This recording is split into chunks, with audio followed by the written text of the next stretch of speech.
Well, let me ask you this, particularly you, Ted, because you're an attorney by trade. Now, I don't know whether this falls into your bailiwick here, but when you talked about the potential for damaged lungs and all the other horrible things that COVID can do to the body, what does that do for that player in any of the league contractually? For example, if I went ahead and played this year and I caught it and now I can't grip the ball anymore, so now my career is cut short, what does that do to that player in terms of incentives and monies and all those other things, as you guys indicated earlier? So depending upon the league, and some leagues are better at this than others, frankly. Like baseball is excellent at this, but depending upon the league, if you get sick or hurt in furtherance of that employment of that activity, that thing then gets covered and cared for, in terms of a medical health perspective. But there also should be the ability to have certain monies coming to you for that. Right. But I'm going to say it's league dependent. If I had to guess, I'd say that particular contract provision, probably an NFL contract, is probably the weakest of all of the big leagues. Probably weaker. I know it's weaker than baseball because baseball got the best one. Weaker than international soccer and weaker than the NBA. Wow. Which has become a players run league at this point. I think it's awesome. Shouts out to LeBron, right? Yeah. How about that? Shouts out to LeBron. He paved the way. But in NFL, I think a lot of them guys, especially the non-elite players. So the elite players may be handled because they got the top agents and they got the best negotiation going on. Sure. But the mid tier and the lower tier players, man, in a lot of ways, some cats are assed out. They got to be very, very careful. They used to only have to worry about an Achilles or a knee or something being broken. Now it's this daggone disease wiping out their ability to play. So there's a possibility then, depending on what your contract looks like and what the players union of your respective vocation does, that you could not only risk catching COVID, but you also risk after they pay you your $10, that's it. You're kind of short. Yeah. From an NFL perspective, yeah, and it's worse at the college level, right? Because you're a scholarship player. You ain't really. I mean, you might be getting a stipend, but you ain't making no money. Sure. In a college, we've had to educate kids, over the last 10 years to tell them that college scholarship is a renewable scholarship. It's not, you get this all 4 years guaranteed. It's not a guaranteed thing. That's right. Right. So, you get caught slipping, you get sick or whatever, that team can cut you from a college perspective. That scholarship goes away. And guess what else goes away when you get cut? That healthcare goes away. Right. Wow. That healthcare goes away. Yeah. Wow. So Ryan, from the conversations that you've had and the intel that you've been able to gather, have those particular issues been a sore spot? And if so, what's being done about that? Because that's a great point. I'm either damned if I do or damned if I don't, in terms of playing in the fall, or if I start 2-a-days or 3-a-days. Well, if I'm the owner of a professional football team, I may ask my players to sign a waiver. And if there are players that do not want to play for health reasons, I've got to be prepared for that.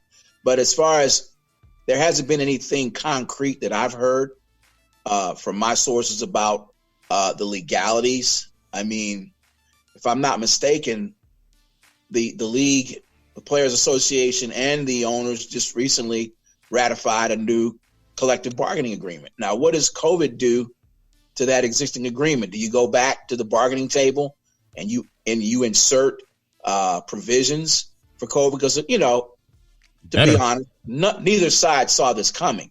So what does the players union say? Well, you know what? We got this COVID thing going on. We need to go back and look at our collective bargaining agreement and find out how we're going to be protected. If there's not a specific frat, if there's not a specific provision within that agreement that deals with a possible scenario like this, then you've got to go back and negotiate that thing, because this thing, the disease by its nature, it doesn't discriminate and it's all encompassing. Like if I were an agent of, 4 or 5, 10 players, I'd be having real conversation about, maybe y'all need to boycott. Right. Mm-hmm. And if you don't get guarantees of help and monies. And it ain't like the NFL can afford it. They can afford it all day long, twice on Sunday. Yes. Right. But if those provisions aren't there, I think the better part of valor is for them to go and get them. Yes, absolutely. Wow. And it would be a PR nightmare for the NFL to say no. That's the other thing. And you have your players that are making the league minimum. You know, we're not talking about the Patrick Mahomes and other marquee players. You've got players that are making the league minimum, and there are no guaranteed contracts in the NFL except for maybe somebody like a Kirk Cousins who has $69 million guaranteed. But that's only top tier, man. Only top tier, bro. Exactly. Only so top tier. You're here today and gone tomorrow. I mean, and now with the personal conduct policy, if you so much as spit on the sidewalk, you're going to be cut. Right. So, I would definitely have to relook that collective bargaining agreement and say, look, there's got to be something in here that says if I catch this and I have lingering residual and I can't play anymore. I can't play anymore. What are you going to do? I get the balance of my salary plus. Right. Plus, exactly. Right. So now it's I tell you, I wouldn't want to be an owner right now. Sure. So when will they have things finalized? Either we is or we ain't in terms of practice and the season, or are they still sort of playing it by ear? Because if particularly for the NFL, one of their top markets is Dallas. And we know what a mess Dallas is right now. They've got 3 big markets. Well, 2 big markets in California. We know what California looks like right now. They just got the Raiders franchise in Vegas. You know what Nevada looks like right now, and so forth and so on. So at what point are they going to say, you know what, either we're not doing this or we're going to try to make a run for it? They have. I don't think they've established a deadline, Michael, but, training camp is about to open in less than 2 weeks. So that's going to be a disaster, bro. I guess today they decided to take a day off. Nobody's talking for whatever reason. When the sun comes up tomorrow, they better get to work or else. Sure. It could be. They may. I think there's some whispers about starting the season late. They've already talked about the players don't want preseason. Sure. The owners want 2 preseason games. Sure. So they're miles apart as far as what the way ahead is and what does that look like. So where do you see the way ahead with that piece, with the preseason part? I think there's not going to be any preseason football. They're just going to rely on, how teams will get together, 2 teams, and they may work out for a week, scrimmage and all up to a preseason game. I know the Ravens and the Jaguars, they worked out for an entire week leading up to their preseason game. They may have to just rely on what's done in the training camps and evaluate their players that way. Best case, they delay the season. Worst case, there's no season at all.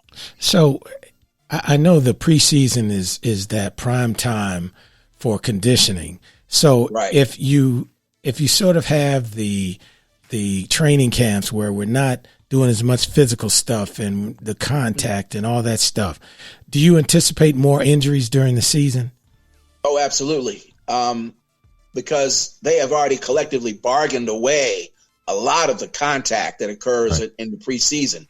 There are certain days they're not allowed to be in pads.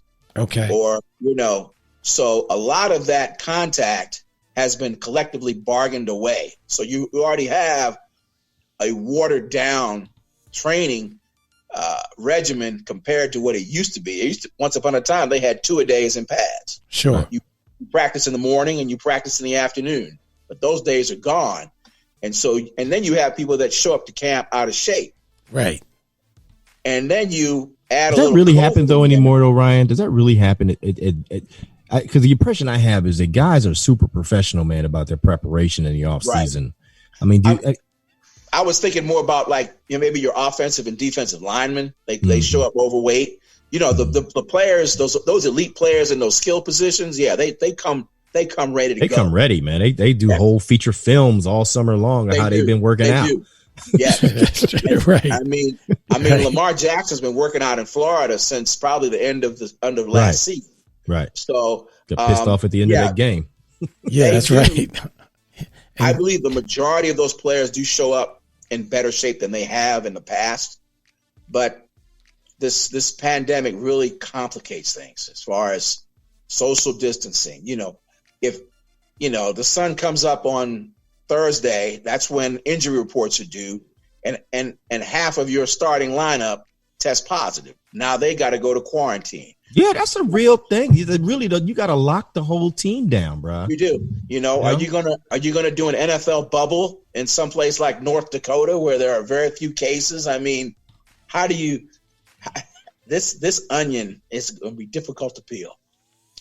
Big time. Well, let me throw another piece of that onion on top of this thing, Ryan and Ted.